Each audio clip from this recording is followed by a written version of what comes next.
Bismillahirrahmanirrahim. Assalamu alaikum. I am your teacher, Sir Salim. I am going to start General Science Class 6, Unit 7, Composition of Matter. Composition कहते हैं बनावट को और matter कहते हैं anything which has wait and occupies space is called matter. जो चीज़ जगह घेरती हो, वज़न रखती हो, मैटर या मादा कहलाती है। कायनात में हर चीज़ हमें हमारे दाएं बाएं जो चीज़ दिख रही होती है, इनको अगर हम गौर से देखें तो ये जगह भी घेरती है और वज़न भी रखती है, लिहाजा ये मैटर कहलाती है। और इस चैप्टर में हम इस मैटर की कंपोजिशन यानी इसकी बनावट के हवाले से पढ़ेंगे।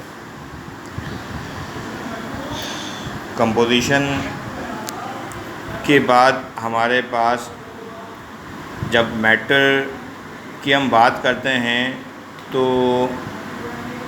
एक मैटर 3 टाइप के हो सकते हैं, सॉलिड, लिक्विड और गैस। ठोस, माया और गैस, ये तमाम के तमाम मैटर होते हैं। मैटर के छोटे पार्टिकल की बात करते हैं तो मैटर का छोटा पार्टिकल एटम कहलाता है। और एटम की डेफिनेशन बताते हैं, the smallest particle of matter is called an atom. The smallest particle of matter is called an atom. यानी मैटर का जो सबसे छोटा पार्टिकल होगा वो एटम कहलाएगा।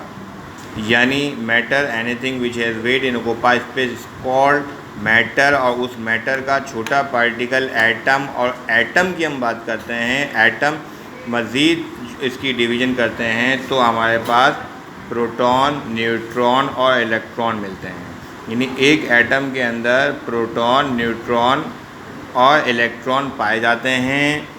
प्रोटॉन पर पॉजिटिव चार्ज होता है, न्यूट्रॉन पर कोई चार्ज नहीं होता और इलेक्ट्रॉन पर नेगेटिव। यानी इलेक्ट्रॉन नेगेटिव, प्रोटॉन पॉजिटिव और न्यूट्रॉन न्यूट्रल, नो चार्ज होता है। मैटर से एटम और एटम का स्ट्रक्चर हम देखते हैं। ये हमारे पास एक एटम का स्ट्रक्चर है। एक एटम के 2 पार्ट हो सकते हैं, एक सेंटर वाला पार्ट और एक एक्स्ट्रा सेंटर यानी आउटर पार्ट। सेंटर वाले पार्ट को न्यूक्लियस कहते हैं और जो एक्स्ट्रा न्यूक्लियर पार्ट होता है इसको हम नाम देते हैं शेल का।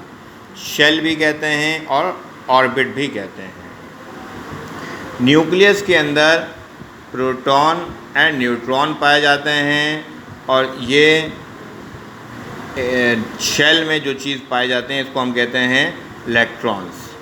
लिहाजा इलेक्ट्रॉन्स शेल में या ऑर्बिट में पाए जाते हैं और न्यूक्लियस में न्यूट्रॉन और प्रोटॉन पाए जाते हैं।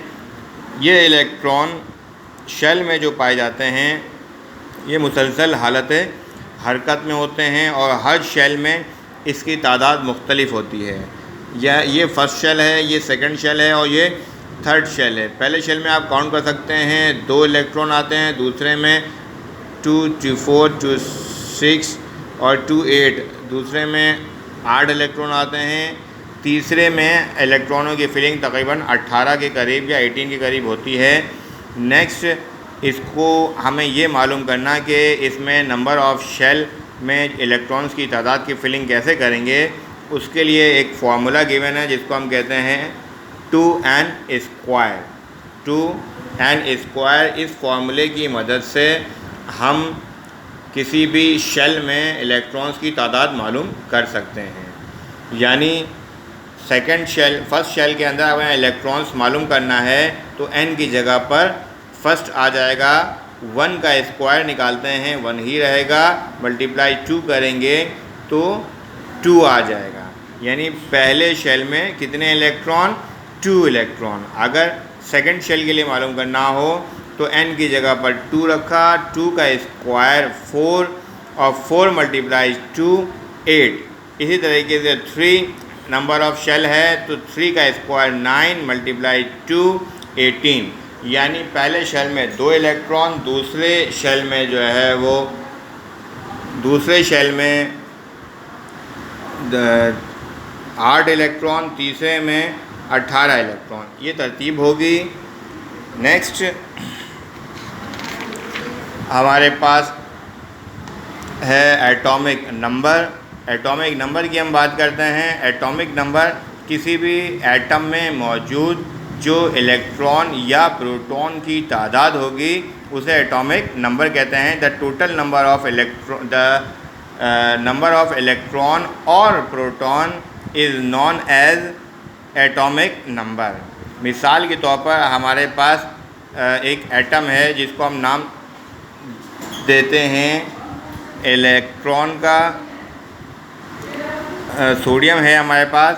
सोडियम के अंदर नंबर ऑफ़ इलेक्ट्रॉन 11 होते हैं, नंबर ऑफ़ प्रोटॉन 11 होते हैं और नंबर ऑफ़ न्यूट्रॉन 12 पाए जाते हैं।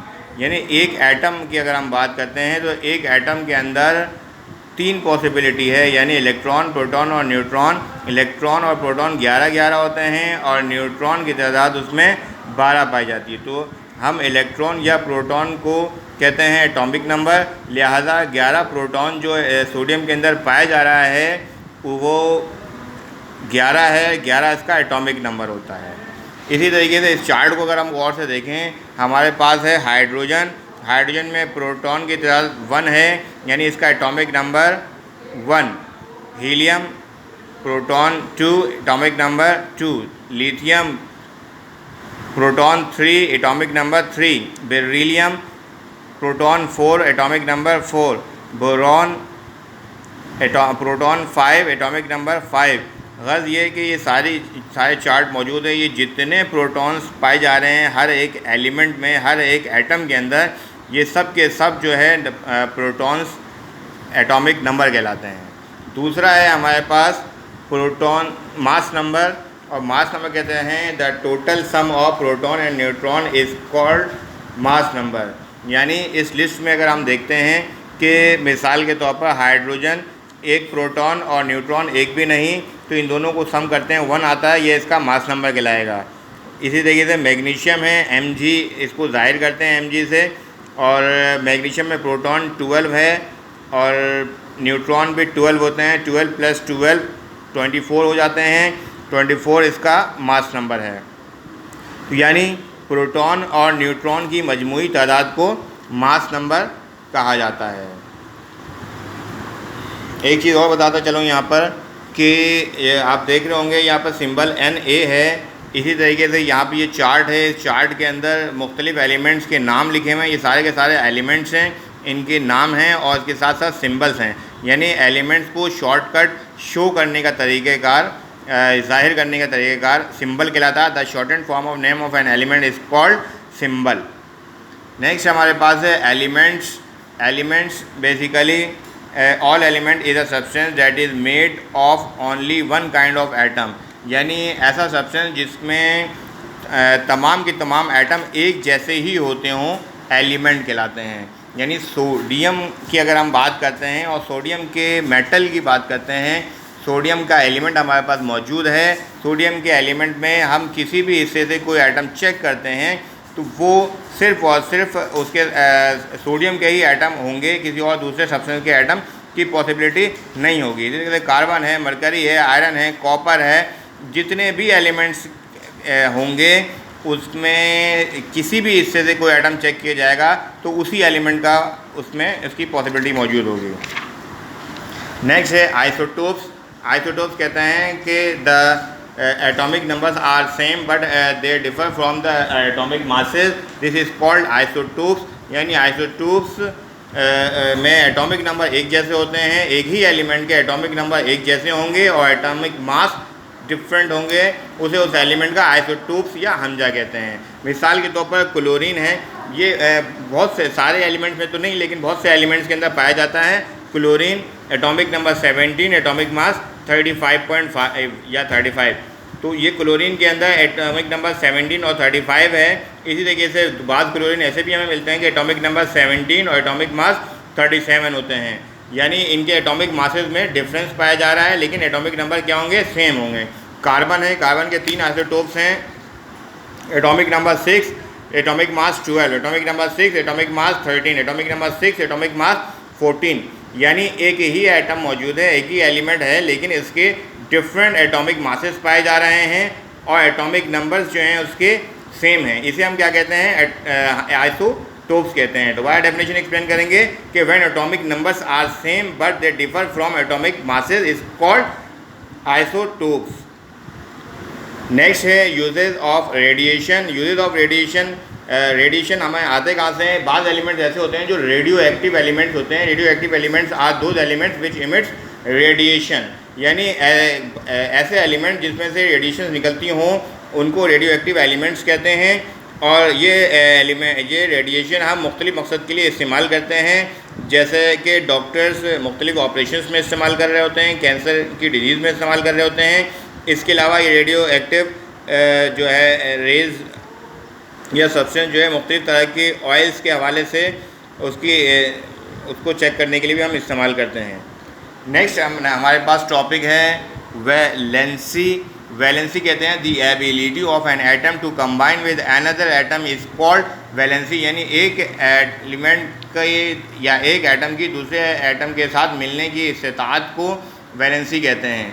बेसिकली होता यह है कि जैसे हमने पहले पढ़ा कि शेल, हर एटम के शेल में इलेक्ट्रॉन की एक तादाद होती है और उसका कोई ना कोई एटॉमिक नंबर होता है। उस एटॉमिक नंबर के हिसाब से जब हम उसके अंदर इलेक्ट्रॉनों की फिलिंग करते हैं तो वो पूरे नहीं आते, कभी ज़्यादा होते हैं तो कभी कम आते हैं, यानी कि इलेक्ट्रॉन या तो एक्सेस पड़े हुए हैं उसमें या लेस क्वांटिटी में पड़े हुए हैं। ऐसी सूरत के अंदर वो उसको बैलेंस करने का ख्वाहिशमंद होता है, यानी वो चाहता है कि उसके आउटर शेल के अंदर तमाम के तमाम इलेक्ट्रॉन्स कम्प्लीटली फिल हो जाएं। लिहाजा इस बुनियाद पर उसको दूसरे एलिमेंट से मिलना होता है। अगर इसके पास इलेक्ट्रॉन एक्सेस होता है तो वो दूसरे एलिमेंट को दे देता है, और अगर इसके पास इलेक्ट्रॉन कम होते हैं तो दूसरे एलिमेंट से इलेक्ट्रॉन ले लेता है।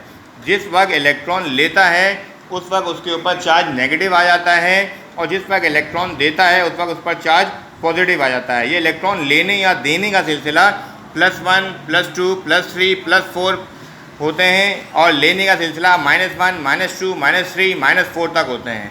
लिहाजा इस तरह से जो है इलेक्ट्रॉन लेने या देने का सिलसिला चलता है। इसी तरीके से नया टॉपिक हमारे पास है फॉर्मेशन ऑफ आयंस, यानी अगर इलेक्ट्रॉन ले लेता है या दे देता है एट दैट टाइम उस पर कोई ना कोई चार्ज क्रिएट हो जाता है। यानी अगर इलेक्ट्रॉन लेता है तो उस पर नेगेटिव चार्ज आ जाता है, उसको कैट आयन कहते हैं। अगर इलेक्ट्रॉन ले लेता है, नेगेटिव चार्ज आता है तो उसे हम एन आयन कहते हैं, और इलेक्ट्रॉन दे देता है तो उस पर चार्ज पॉजिटिव आता है, उसे हम कैट आयन कहते हैं। यानी इलेक्ट्रॉन देने की सूरत में कैट आयन और इलेक्ट्रॉन लेने की सूरत में एन आयन बनता है। वो अभी हमने आपको बताया है losing of electron. Losing of electron की सूरत में प्लस चार्ज आता है, गेनिंग ऑफ इलेक्ट्रॉन की सूरत में जो है नेगेटिव चार्ज आता है। नेक्स्ट है हमारे पास bond, covalent bond. Covalent bond is form when two non metals react together, यानी दो नॉन मेटल्स आपस में मिलते हैं तो कोवैलेंट बॉन्ड बनता है। और डेफिनेशन अगर हम सही एक्सप्लेन करना चाहें, a bond which is form by the mutual sharing of electrons is called covalent bond. यानी दो डिफरेंट एटम्स हैं हाइड्रोजन के, ये डिफरेंट एटम्स हैं, दोनों के पास एक एक इलेक्ट्रॉन्स है, दोनों चाहते हैं कि इनके आउटर शेल में, क्योंकि हाइड्रोजन के पास एक ही इलेक्ट्रॉन है, इस हाइड्रोजन के पास भी एक ही इलेक्ट्रॉन है। ये हाइड्रोजन भी चाह रहा है कि इसके पास 2 इलेक्ट्रॉन हो, ये हाइड्रोजन भी चाह रहा है इसके पास 2 इलेक्ट्रॉन हो। लिहाजा इस सूरत में ये दोनों अपने अपने इलेक्ट्रॉन्स का शेयर करते हैं, दोनों एक दूसरे के नज़दीक आ जाते हैं, दोनों के इलेक्ट्रॉन्स शेयर्ड हो जाते हैं। लिहाजा शेयर करने से जो ये बॉन्ड बन रहा है, ये जो बॉन्डिंग हो रही है, इसे हम कहते हैं covalent bond. Law of constant composition. Law of constant composition में कि when elements combine they do so in a ratio of small whole number. For example, a formula for water H2O, the ratio hydrogen to oxygen is 2:1. Law of constant composition में कि जब कोई compound बनता है, जैसे H2O पानी बनता है, तो ये अब एक ख़ास रेशियो के साथ, एक कांस्टेंट बनावट के साथ एक दूसरे के साथ मिलते हैं, जिसे हम कांस्टेंट कंपोजिशन कहते हैं। और ये रेशियो क्रिएट होता है 2:1 का, यानी compounds are form when they compose to each other with a fixed ratio. This is called constant law of constant composition. Next है केमिकल फार्मूला, यानी किसी भी कंपाउंड को शॉर्टकट लिखने का तरीक़ेकार वो केमिकल फार्मूला कहलाता है। मिसाल के तौर पर पानी, वाटर को हम इख्तिसार के साथ H2O की सूरत में लिखते हैं। CaS कैल्शियम सल्फाइड को CaS की सूरत में लिखते हैं। ये मुख्तसर तौर पर हमने लिख दिया। इसी तरीके से सोडियम क्लोराइड होता है, सोडियम क्लोराइड को NaCl की सूरत में लिखते हैं। Sulphuric acid H2SO4, hydrochloric acid HCl। लिहाजा यहाँ पे चैप्टर अख्ताम होता है। आपको एडवाइस की जाती है कि इस चैप्टर को मज़ीद डिटेल में ख़ुद से रीडिंग करें, और कोई परेशानी होती है तो हमसे रब्ता करें। जज़ाकल्लाह।